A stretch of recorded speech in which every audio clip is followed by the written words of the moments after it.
Hello students, welcome to Compusoft. आज हम Java में पढ़ने वाले हैं class and objects. Class and object का यूज करके हम अपने प्रोग्राम को एक रैपर करेंगे और उसको एक सिक्योर बनाएंगे और उसको एक ऑर्गेनाइज तरीके से हैंडल करेंगे। क्लास एंड ऑब्जेक्ट होता क्या है, इस टॉपिक में आपको अच्छे से क्लियर हो जाएगा। तो लेट्स स्टार्ट।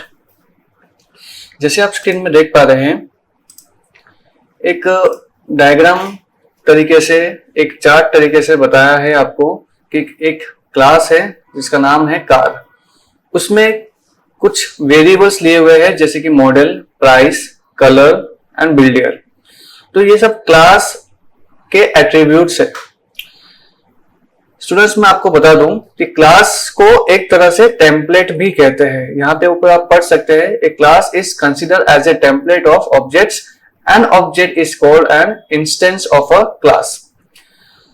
तो टेम्पलेट के अंदर या फिर कहे क्लास के अंदर जितने भी वेरिएबल्स होते हैं उनको हम कहते हैं मेंबर वेरिएबल। और उस टेम्पलेट को जितनी बार भी हम यूज करेंगे उतनी बार हम क्रिएट करते हैं ऑब्जेक्ट्स। यहाँ पे 3 ऑब्जेक्ट्स है। पहला ऑब्जेक्ट पहली कार की इंफॉर्मेशन स्टोर कर रहा है, दूसरा ऑब्जेक्ट दूसरी कार की इंफॉर्मेशन स्टोर कर रहा है, तीसरा ऑब्जेक्ट तीसरे कार की इंफॉर्मेशन स्टोर कर रहा है। तो ऐसे मल्टीपल ऑब्जेक्ट्स बना रहे हैं ताकि मल्टीपल टाइम्स इस टेम्पलेट का यूज हो सके। सो ये चीज हम प्रैक्टिकली कैसे कर पाएंगे, ये चीज हम अभी करके देखेंगे।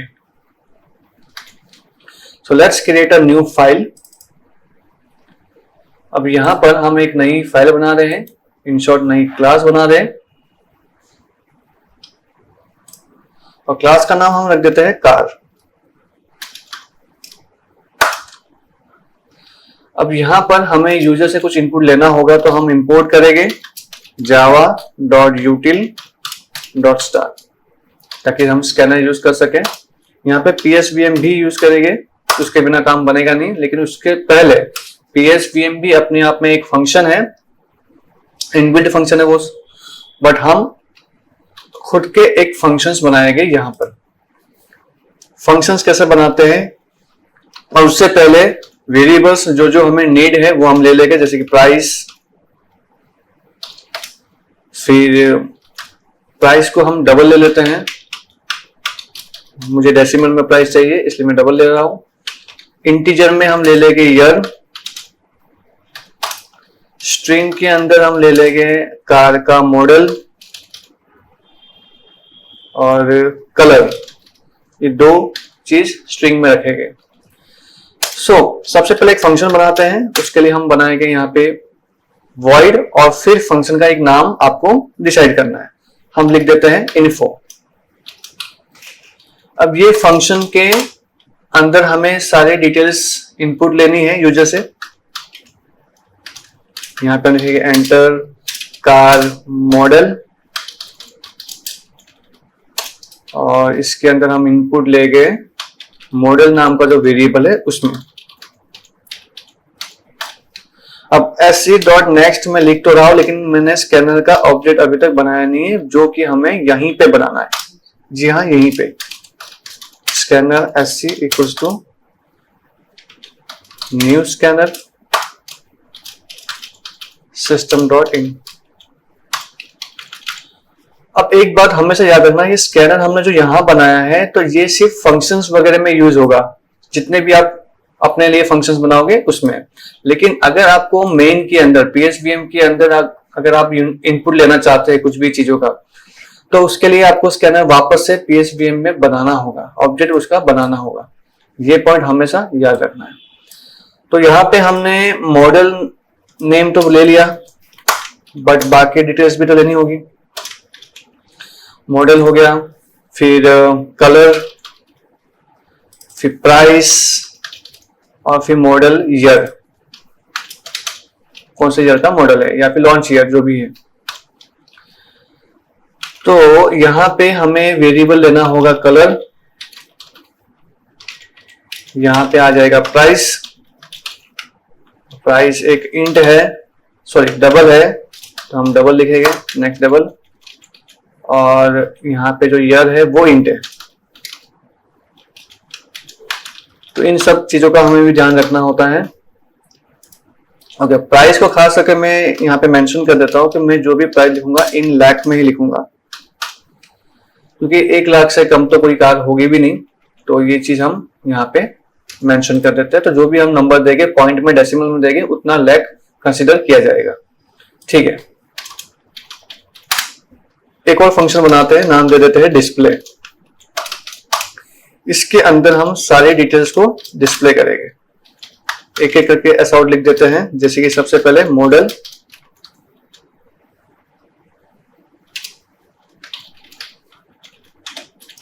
और बाकी डिटेल्स भी लिख देते हैं फटाफट। Colour, price and year.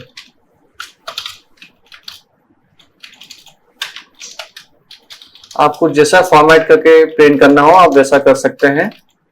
मैं मेरे हिसाब से एक बार करके आपको दिखा देता हूं। अब यहाँ पे एक और लाइन ब्रेक करने के लिए मैं लिख देता हूं यहाँ पे एक ऐसा आउट। सो यहाँ पे हमने एक टेम्पलेट डिजाइन कर दिया है जिसमें ये सारे हो गए मेंबर्स, ये फंक्शंस इनपुट करने वाला, कि जो भी हमें डिटेल चाहिए वो इस तरह से होगा और जो भी हमें डिस्प्ले चाहिए वो इस तरह से डिस्प्ले होना चाहिए। अब यहाँ पे इन दोनों फंक्शंस को एक एक करके कॉल करना है, और कॉल करने के लिए आपको क्लास के ऑब्जेक्ट्स बनाने होंगे कि इस क्लास को आप कितनी बार यूज करने वाले हो, उतना ऑब्जेक्ट बनाओगे। तो मैं इसको यूज करने वाला हूं 2 टाइम्स। 2 कार की इंफॉर्मेशन मुझे चाहिए, तो मैं सबसे पहले एक वेरिएबल लूंगा car, C1 equals to new car. ये हो गया हमारा पहला ऑब्जेक्ट, और ऐसे ही ये हो गया सेकेंड ऑब्जेक्ट। इस तरह से हमें ऑब्जेक्ट्स बनाने होते हैं। अब यहाँ पे कमेंट में मैं लिख देता हूं ताकि आपको ध्यान में रहे। Objects of the class car. पहला ऑब्जेक्ट से हम एक फंक्शन कॉल करेंगे, नाम है इन्फो। फिर दूसरे ऑब्जेक्ट से भी हम इन्फो ही कॉल करेंगे। ये दूसरी कार की इंफॉर्मेशन आ गई। अब सेकेंड ऑब्जेक्ट से मैंने डिस्प्ले कॉल किया, तो सेकेंड कार की इंफॉर्मेशन पहले डिस्प्ले होगी, फिर मैंने C1 डॉट डिस्प्ले लिखा तो फर्स्ट कार की इंफॉर्मेशन उसके बाद डिस्प्ले होगी। Let's see how it works. अब यहाँ पे कार का मॉडल लिख देते हैं कुछ भी, जैसे ए, कलर लिख दिया सपोज ब्लू।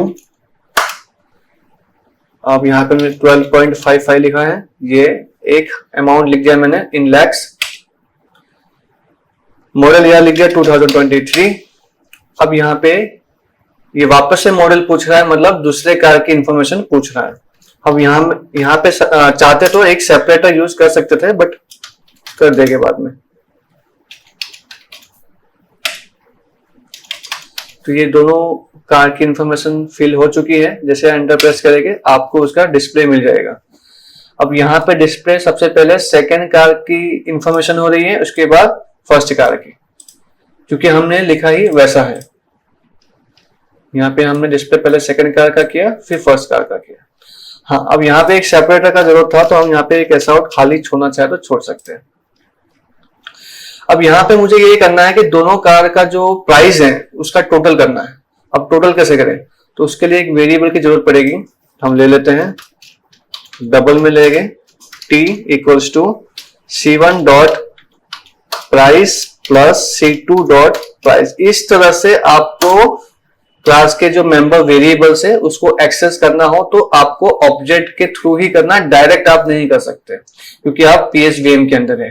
तो PSVM के अंदर अगर आप कोई ऊपर के फंक्शन से जो भी आपका मैनिपुलेशंस है वो सारे वेरिएबल्स अगर आप यहाँ यूज करना चाहते हो, इन शॉर्ट आप इस वेरिएबल को यहाँ पे यूज करना चाहते हो, तो उसके लिए आपको ऑब्जेक्ट की नीड होगी ही होगी। बिना उसके आप करोगे तो आपको एरर आएगा। जैसे मैं यहाँ पे डायरेक्ट प्राइस लिखूं तो ये एरर बताएगा और वो समझेगा ही नहीं कि कौन से प्राइस की बात हो रही है।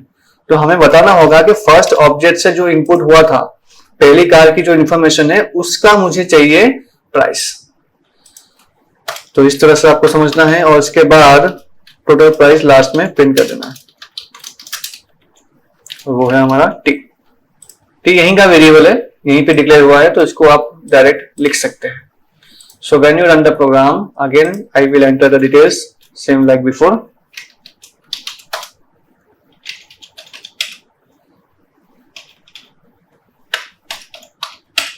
पहली कार की इंफॉर्मेशन हो गई है, दूसरी कार की इंफॉर्मेशन लिख देते हैं।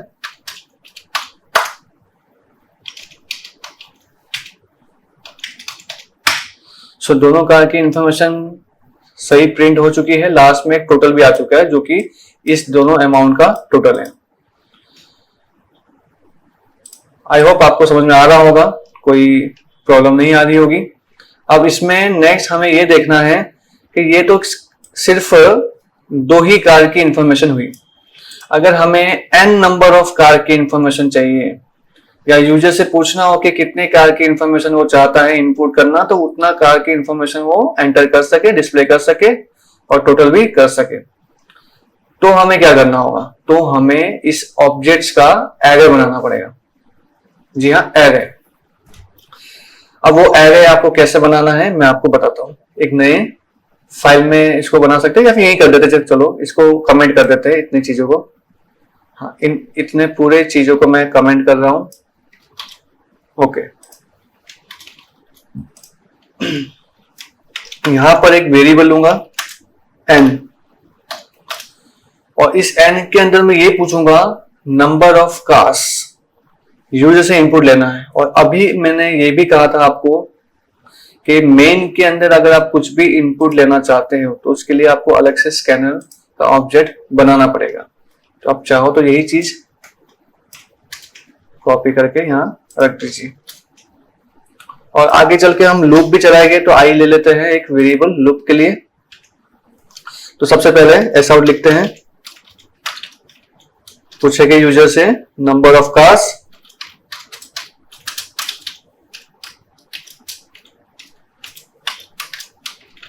और वो होगा हमारा n।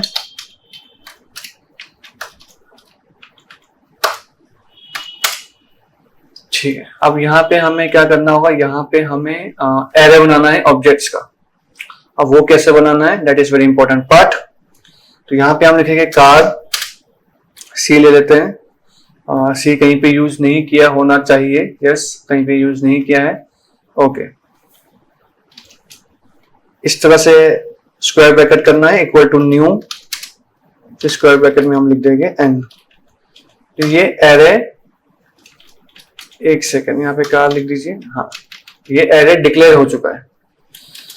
अब इसके अंदर हमें एक लूप चलाना है ताकि हम इसको इनिशियलाइज करें। यस, एरे अगर हम बनाते हैं ऑब्जेक्ट का तो उसको इनिशियलाइज करना बहुत जरूरी है। ये बहुत ही इंपॉर्टेंट पॉइंट है, लोग इसको मिस कर देते हैं, फिर एरर फेसेस आता है तो प्रॉब्लम होती है फिर। तो हम इसको क्या करेंगे, इस तरह से लूप चलाएंगे और यहाँ पे हम लिखेंगे c of i equals to new car. इससे एरे के अंदर डेटा इनिशियलाइज होगा। ठीक है, ये आपका इनिशियलाइजेशन का स्टेप है। फिर उसके बाद फिर से ये लूप चलेगा ताकि हम कॉल करेंगे इन्फो नाम के फंक्शंस को, और ये लूप फिर से चलाएंगे ताकि हम कर सके डिस्प्ले फंक्शन को। ये डिस्प्ले फंक्शन हम चाहे तो इस इन्फो के जस्ट नीचे लिख सकते हैं, बट उससे होगा क्या, उससे इंफॉर्मेशन पूछेगा फर्स्ट कार की और तुरंत उसको डिस्प्ले कर देगा, फिर सेकंड कार का इंफॉर्मेशन पूछेगा फिर डिस्प्ले कर देगा, तो ये चलता रहेगा। तो ऐसा ना चाहते हुए हम यहाँ पे अलग से लूप चला रहे हैं। तो उससे क्या है कि पहले सारे कार की इंफॉर्मेशन पूछेगा, उसके बाद ही सारे कार की इंफॉर्मेशन डिस्प्ले होगी। तो यही प्रोसेस में चाहता था। प्लस यहाँ पे हमें T0 ले लेना है ताकि जितने भी कार की जो प्राइस है वो इस T के अंदर ऐड हो जाए। अब T को मैंने लिया हुआ है इंटीजर, तो आएगा प्रॉब्लम क्योंकि प्राइस हमने लिया हुआ है डबल में। तो यहाँ पे भी आपको डबल में ही T लेना है, इनिशियलाइज कर देना है 0 से ताकि सारे डेटा इसके अंदर प्लस हो जाए। और लास्ट में यहाँ पे हमने प्रिंट तो किया ही है। एक बार रन करके देखते हैं आउटपुट क्या आता है। नंबर ऑफ कार्स 3 लिख देते हैं अभी के लिए। सो यहाँ पे कुछ कार की इंफॉर्मेशन मैं फिल कर देता हूँ जल्द से जल्द, आप बस देखते रहिए।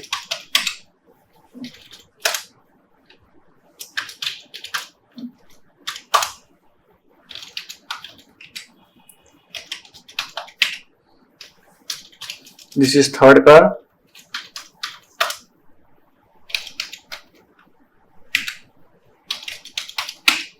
सो तीनों कार की इंफॉर्मेशन मैंने फिल कर दी है और उसका फाइनल जो आंसर है वो मुझे यहाँ पे मिल चुका है। फाइनल आंसर क्या मिल रहा है?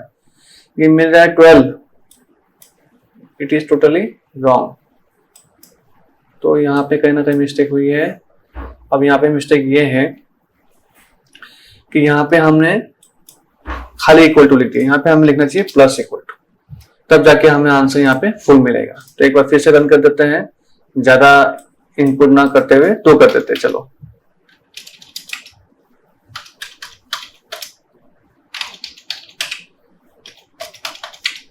फिर दूसरी कार की इंफॉर्मेशन।